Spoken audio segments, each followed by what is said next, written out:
Voilà, on va modifier, on est toujours dans les options du style paragraphe, titre de second niveau. On vient de modifier la couleur des caractères, on a même créé une couleur spécialement pour les titres de second niveau. Vous allez voir que par la suite, ça peut servir pour modifier. Alors l'idée en mise en page, c'est que vous n'êtes pas obligé d'avoir directement un document nickel. Vous pouvez faire vos pages, placer les titres, les textes, les images. Vous avez un document qui est complet, et s'il y a urgence, il est même prêt à être imprimé, mais il n'est peut-être pas très joli.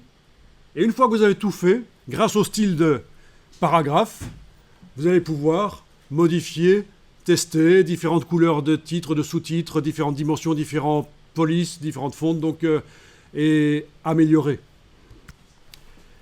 Alors, au passage, vous voyez que dans mon style de paragraphe, dans mon réglage des styles de paragraphe, j'ai plein de fonctionnalités. Ruby,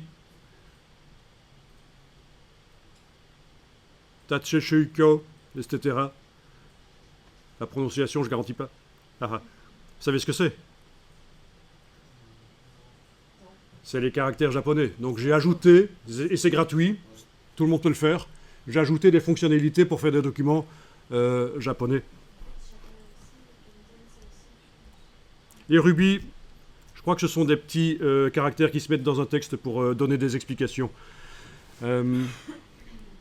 Et qui ne sont pas nécessairement couleur Ruby.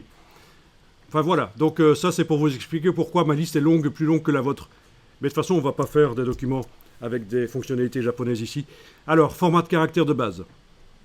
Ça c'est donc pour les sous-titres. Vous pouvez tester, diminuer la taille des sous-titres éventuellement. On était en 18, si on passe en 16, ben, c'est peut-être pas plus mal.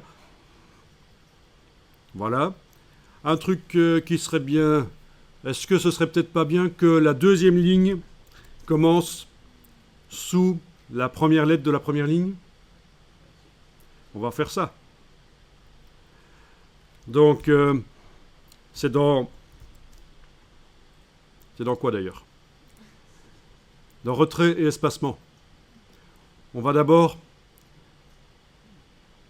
pousser tout le paragraphe. Donc, puisque dans InDesign, un titre est un paragraphe, c'est bizarre. Normalement, un paragraphe, c'est plusieurs lignes. Vous connaissez la notion de paragraphe. C'est de moins en moins connu. Apparemment, en école secondaire, on voit de moins en moins cette notion de paragraphe, en tout cas dans certaines écoles. Donc, c'est pour ça que je demande, parce que parfois, voilà, je parle de paragraphe et parfois on ne comprend pas de quoi je parle. Donc, on va d'abord repousser tout le titre vers la droite. Voilà, par exemple, 8. OK, il a été repoussé vers la droite. Et vous voyez qu'on a une fonction retrait de la première ligne. Vous allez pouvoir lui faire un retrait négatif. Donc, elle va revenir vers la gauche. Voilà. Bon, c'est toujours pas suffisant, mais il va falloir augmenter. Je vais essayer 12 et moins 12. Bon, ben on peut dire que c'est à peu près bon, ça. Alors, visuellement, c'est pas nickel nécessairement. Hein. Donc, attention, je suis pas en train de dire c'est exactement ça qu'il faut faire. Je suis en train de vous montrer qu'on peut manipuler comme ça. Voilà. La police de caractère peut être modifiée aussi. Donc, dans format de caractère de base, je peux cliquer sur ici le nom de la police. Bien sûr, vous avez le menu ici. Bon, le menu ne montre pas la police, c'est dommage. Pour choisir la police, on peut imprimer ce qu'on appelle le livre des polices. Le livre des polices, c'est sur l'ordinateur, qu'on soit sur Windows ou sur Mac. Fontbook, aussi, ça s'appelle évidemment dans la version anglaise. C'est la possibilité d'imprimer toutes les polices de caractère qui sont installées sur l'ordinateur. Et ça permet de les choisir facilement. Sinon, on a aussi les polices en ligne. On peut utiliser des Google Fonts ou des Typekit de Adobe. Donc ce sont des polices en ligne, vous connaissez peut-être, ceux qui font du web. Si on veut des polices spéciales sur les sites web, on utilise les Google Fonts, notamment. Ici, avec la flèche, vous avez deux flèches qui sont haut et bas sur le clavier. Vous voyez, vous en avez même quatre, il y a même une flèche gauche et droite. Vous allez pouvoir passer en revue les polices et regarder ce que ça donne. Mais bien sûr, si vous en avez des centaines, c'est un peu foireux.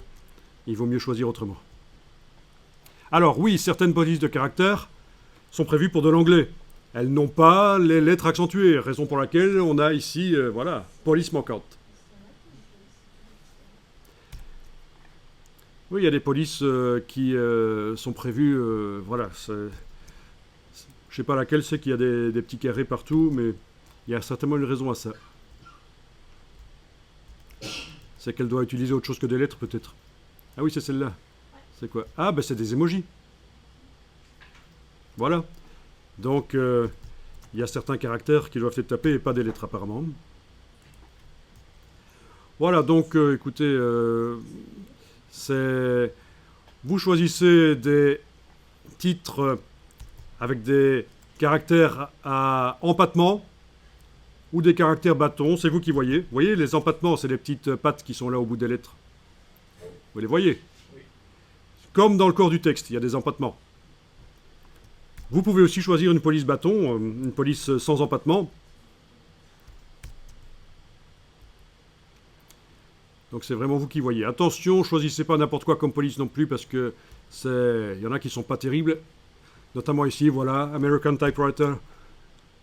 C'est la police qui fait un peu machine à écrire. Il faut avoir une bonne raison de le faire. Si vous parlez, si c'est un... voilà, vous parlez d'un meurtre, et ça va être le policier qui écrit voilà, le rapport du policier. Pourquoi pas, mais il faut que ce soit un rapport, quoi. Hein. Même chose ici, voilà, ça fait penser... c'est quoi encore, hein, ça? Oui, ça fait penser un peu à l'histoire anglaise 18e, 17e siècle peut-être, non? Donc on n'utilise pas une police de manière anodine. D'accord? Ça doit être en rapport avec le sujet. Il ne faut pas faire n'importe quoi. C'est comme les polices gothiques. On a tendance, quand on est débutant en infographie, à aimer les polices gothiques. Et vous voyez ce que c'est, hein, les polices allemandes, là. C'est foireux, quoi. C'est vraiment... Ok. Alors, mon ordinateur ici est assez lent, mais ça a l'air de quand même passer. Bon, voilà, je vais finalement me revenir éventuellement sur Arial Black. Non, c'est à éviter, ça. Pas évident. Voilà, bon, si je veux donner un côté moderne au document, voilà, ça c'est une police qui fait penser à la modernité, à tout ce qui est électronique. Il va peut-être falloir modifier la taille. Bon, peu importe la police que vous avez choisie chez vous, vous êtes libre de choisir là ce que vous voulez. Ok, alors notez que dans les titres, il n'y a aucun mot qui va se couper parce que précédemment, quand on a fait le style sous-titre, dans le réglage césure, le coupure de mots, on a été désactivé la coupure de mots. Et ça, c'est quand même bien pour des titres. Par contre, pour le document, dans le corps du texte, il peut y avoir des mots qui sont coupés. Ça, dans le style du corps du texte, il y a des documents qui sont coupés, des mots qui sont coupés, je veux dire. Des mots qui sont coupés, voilà. On a même fait en sorte que les tirets débordent un peu du bloc. Ça, c'est une petite astuce pour avoir une typographie très valable. Ok. Bien, ça, c'est la modification donc du style. Pas mal.